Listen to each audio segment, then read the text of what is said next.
this place real? That depends. If real is what you can feel, smell, taste, and see, then real is simply electrical signals interpreted by your brain. Pikachu, I have in my hand 2 pills. You take the blue pill, and the story ends now. You take the red pill, you stay in Wonderland, and I show you how deep the Diglett hole goes. But be warned, dive too deep, and you may never return.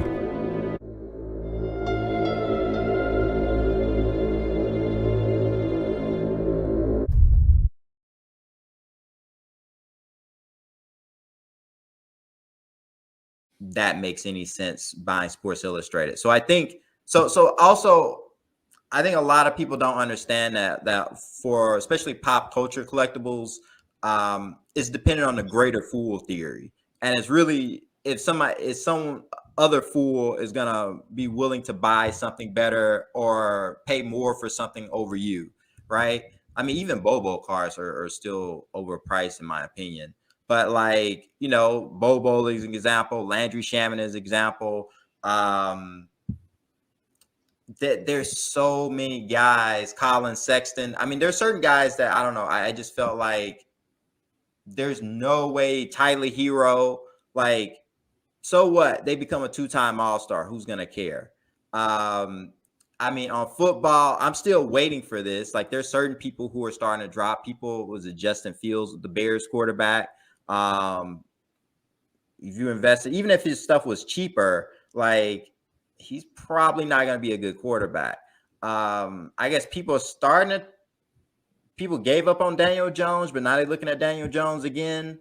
But that quarterback thing is going to crash too, just because if we looked at the top quarterbacks drafted in 2020 or 2000 to 2020, I guess it's like Tom Brady, Aaron Rodgers. I don't even know if that many people are trying to buy Aaron Rodgers cards like that. I mean, people don't even really care about Ben Roethlisberger and Drew Brees. Peyton Manning. Peyton Manning. It was like I think he was 98. But people keep arguing like, man, Peyton Manning is so cheap.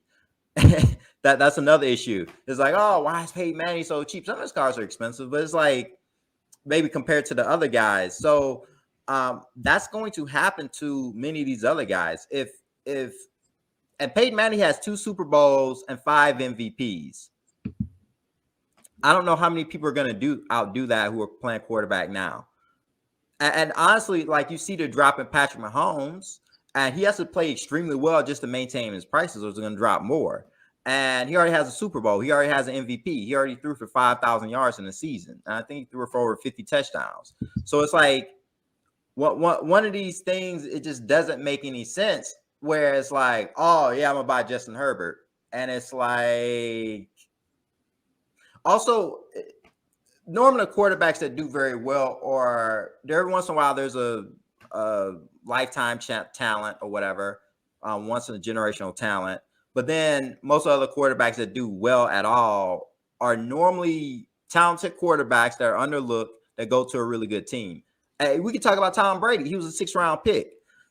I don't think anybody would have had any kind of faith in a Tom Brady until probably he won his like 3rd Super Bowl. So nobody would have really been buying his cards like that. I mean, at one point, Peyton Manning was kind of considered a disappointment. And even when his team was winning, people kept getting on him because he wasn't going to never win the Super Bowl.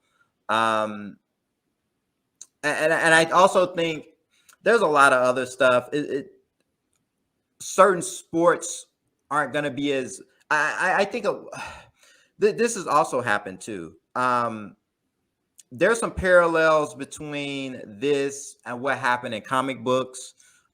Grading kind of like got comic books, and I'm probably the next month or so I'll make some videos on comic books. But a lot of these comic books, there was like this big uproar, like after the sports card market fell in 94, and it was from 95 to around 2000, 2001. When 2001 is about when the comics book crashed, and also Pokemon crashed too in 2001. Most people don't know that. Also Beanie Babies too. I believe Beanie Babies crashed as well. So it's like one of those things where yeah, I guess it's just it is a pattern for this where you see these things, and a lot of it I've like found different articles, and yeah, I found different videos on this. Yeah, it's hopefully people learn. Maybe they lose enough money. I'm just concerned that like a lot of people think this is a better investment. I think for people who kind of have themselves established, this could be an interesting investment to do. But I think a lot of people don't have a house or not trying to do any kind of real estate or stocks or anything that's traditional at all, and they just completely collectibles or like especially pop culture collectibles.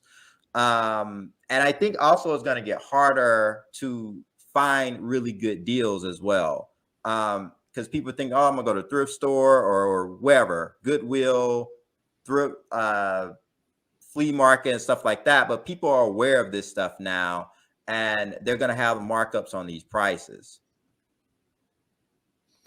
Yeah, I mean, you talked about Herbert, and I think I was watching one of your videos, and you said that the supply of Herbert rookies compared against Brady, I believe that's what you're trying to say, is ridiculous.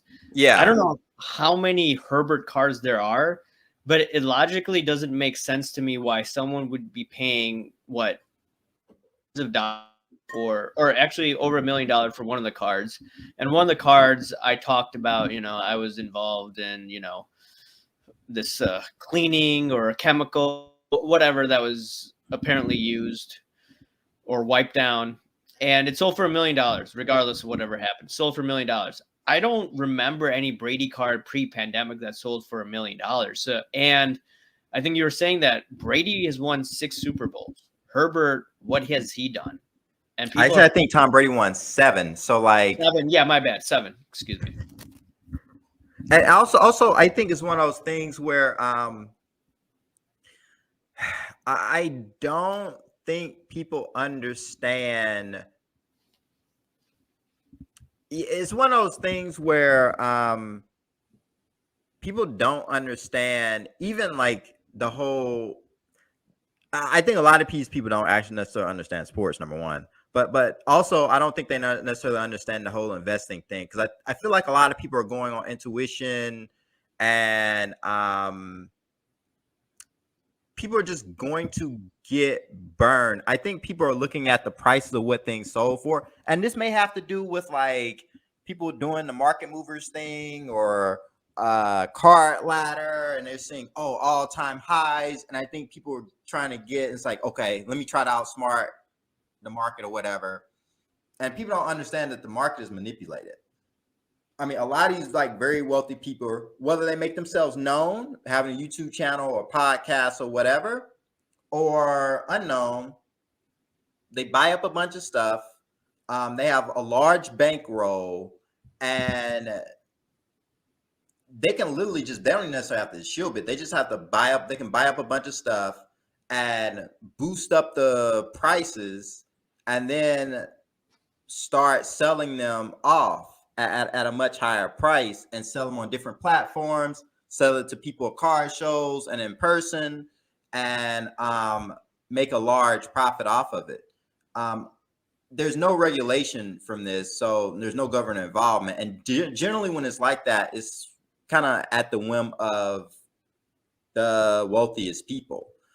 And yeah, and the truth of the matter is, probably for most collectibles and antiques, for people to have, this is only if they're doing long-term, like long-term successful investments. Like, I mean, most people are gonna have to put in like $5,000 or more.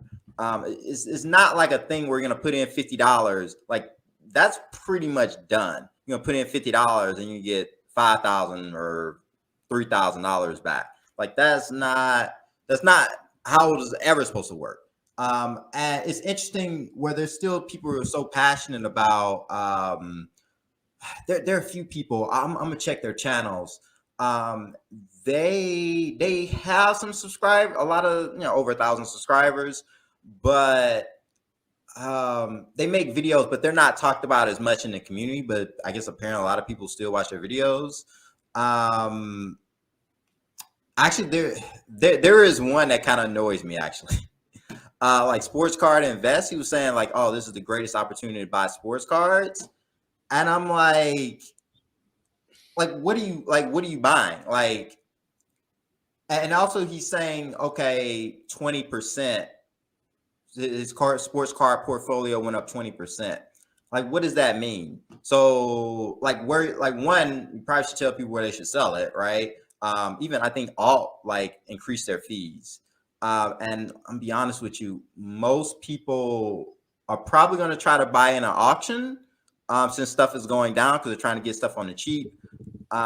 If they're going to try to do a buy it now, they're probably going to be asking for like 20% or 10% off at least.